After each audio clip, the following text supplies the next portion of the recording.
Hey UConn Nation, it's KK Arnold here. If you're looking for the latest UConn women's basketball content, go subscribe to Listen Up to Phil and Ryan. Go Huskies!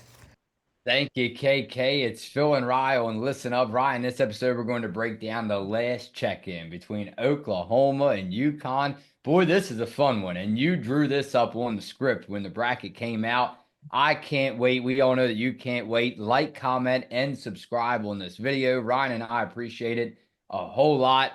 Ryan, this is very exciting and kind of personal for you and I because, again, we appreciate her and her former head coach so much for making it happen years ago.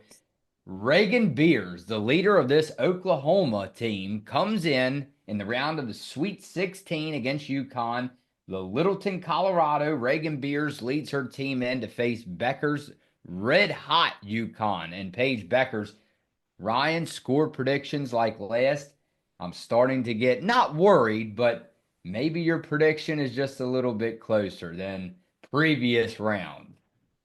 Yeah, maybe just a little bit this time around as we keep narrowing down the teams now. But yeah, we had a flurry of news this week, so we thank you guys for the support on the last two videos. Again, don't forget to like, comment, and subscribe. That subscriber count just keeps going up. So again, we definitely appreciate that. But now we are back for a very important Sweet 16 matchup. Oklahoma Sooners finished fourth in a very tough SEC conference. They fell to South Carolina in the SEC semifinal, and Oklahoma stayed ranked between the 10 and 15 spot for pretty much the entire year in the AP poll. But this team is a very deep and talented team, and I saw on Tuesday that the top player in the 2025 class, Aaliyah Chavez, chose Oklahoma, so that's exciting for them next year. But the Sooners have four players averaging double-digit points, and leading them, of course, is third-year player Raegan, who transferred from from Oregon State to Oklahoma this past season. And Peyton Verhulst, Sahara Williams, and Skylar Van are the other leading scorers on the team. And you can usually expect to see various subs and rotations off the bench for this Sooners squad. And I think the biggest thing for UConn, they're going to have to stop Oklahoma's inside game. Reagan Beers, she almost averaged a double-double this year. So Sarah Strong, Janelle Alfie, they're going to have their hands full inside. And if they decide to double Beers, the Sooners can definitely knock down the three ball. So the defensive strategy is going to be key for UConn in this one. I think what the Huskies can capitalize on is the turnovers. Oklahoma really struggled with taking care of the ball this year during the regular season, so I think UConn is going to be able to take advantage of that and especially get out in transition again, just like we saw in the first two games of this tournament. How about, Ryan, when we first found out about Reagan Beers? Now, I know the spotlight is obviously on UConn. That's what we talk about. But how about when we found out about Reagan Beers, how dominant of a high school player she can be, right? Her former coach, I kept saying it, finally, remember the name off the top of my head, Jessica Caldwell. Shout out to her for making that interview happen many years ago. My question to you before we get down in the comments, how will UConn guard Reagan Beers? Because I think, to be honest with you, it's not like every team UConn faces. I'm like, Ryan, you only had to pay attention to the center. You only gotta block her out and then everything will be fine. But I think I might be wrong.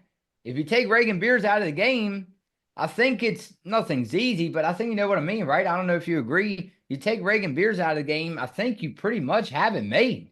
How are they going to, you know, be able to defend her? Yeah, like I said, it's tough because if they decide to bring the double team, there's definitely a couple players that can knock down that outside shot for the Sooners team. There's definitely a couple other players that can hurt you in other ways. So it's going to be interesting. I think I would expect to see when Reagan Beers does get the ball down inside the paint, you have other players trying to come over and help, and then you can kind of circle around the defense to try to guard that perimeter shot and switching off the defense like that. So, yeah, I'm sure Gino is going to have a pretty good game plan to stop Beers and some of the other players on this Oklahoma team. And I'm pretty confident that the Huskies will be definitely ready on the defensive side of things. Who would you say again? This is Sweet 16 Saturday, this Saturday at 5:30, right? Sooners and Huskies. And mind you, Spokane Arena, right? The the location has finally moved. Ryan, so you tell me it's pretty much Sarah Strong and you think Jana Al-Alfie pretty much the whole time on Reagan Beers. Yeah, I think pretty much. I mean, Ice Brady has been coming off the bench and having a couple, solid performances. But I think for the most part, I mean, Jana, she's 6'5", right? So, we talked about how she needs to play as that big center role on this team, so that this can really be her spot to kind of shine, maybe in that defensive role for the Huskies. And Reagan Beers, if you're seeing this from somewhere, somehow, some way, good luck to you. All right, let's go, Ryan. Michael Lawson said Paige Bueckers was box office from day one. If you listen to Gino, he says that Paige is the blueprint on how to carry yourself dealing with NIL. There was no NIL deal when Paige came to UConn. It was a COVID year. She put the work in way before high school to get to the point she's at right now. Yeah, I mean that's what I said too. I mean, she's been box office ever since she arrived on campus pretty much. It's not just like this year during her senior year she's finally putting it all together. I mean, she's been doing this for the past 4 years. So it's no surprise for us UConn Husky fans what Paige Bueckers is doing now during the tournament, and especially that last performance that she just had. Listen to this, Ryan. They never said which team they are referring to, so I'm assuming they might be referring to Oklahoma. The bottom for the gum. This is a trap game. They better show up.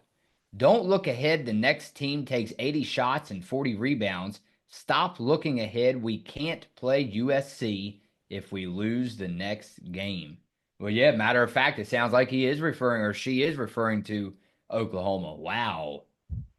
Yeah, I mean, it's very true. You can't overlook any team, especially in the tournament, since it's one and done. So, yeah, and I think, I heard Gino, I think said, we can't look ahead and we have to take each opponent very seriously. So, yeah, I mean, Oklahoma's obviously, like I said, I mean, they've been around the middle of the pack in terms of the AP poll and, competing in a tough SEC conference. They definitely have the experience under their belt and played some very tough teams this year. So it's definitely not going to be an easy game. It'll definitely be a little bit more challenging than the first two matchups.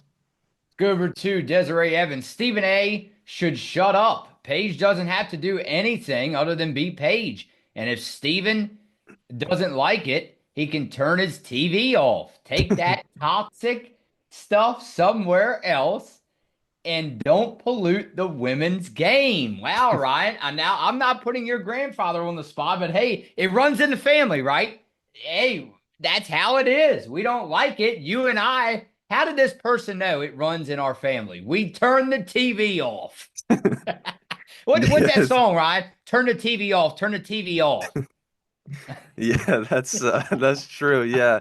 I yeah, I But mean, guess I what? kind If of you're in attendance, not to cut you off, if you're in attendance at the game, how are you going to turn it off? no, you can't then. You're pretty much stuck there. Yeah. Yeah, I mean, I kind of get what Stephen A was trying to say, but yeah, I mean, Paige is just gonna be herself. She's not worried about how many people are watching. She's just gonna play her own game and try her very best and hardest for to put the Huskies in the best position to win every single game. Like I said, it's what she's been doing ever since she arrived on campus, and she's just gonna go out there and do what she does best.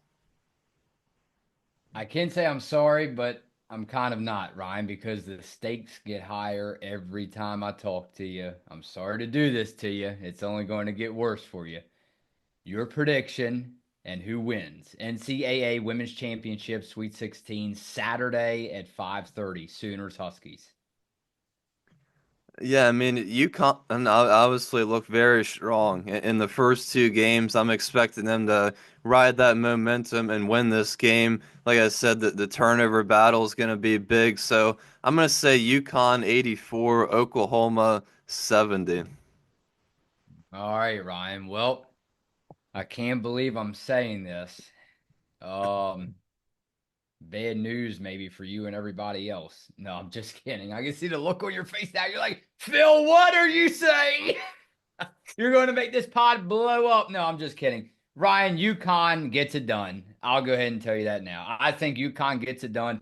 Final score 85 to 60. 85 to 60. UConn over Oklahoma. I think, Ryan, after halftime, I think UConn starts to pull away. Maybe a close game, first and second quarter. But, Ryan, I can't wait to see your smiling face right back here Saturday, immediately following the game. And hopefully, it's a trip to the Elite Eight. Phil and Ryan will listen up.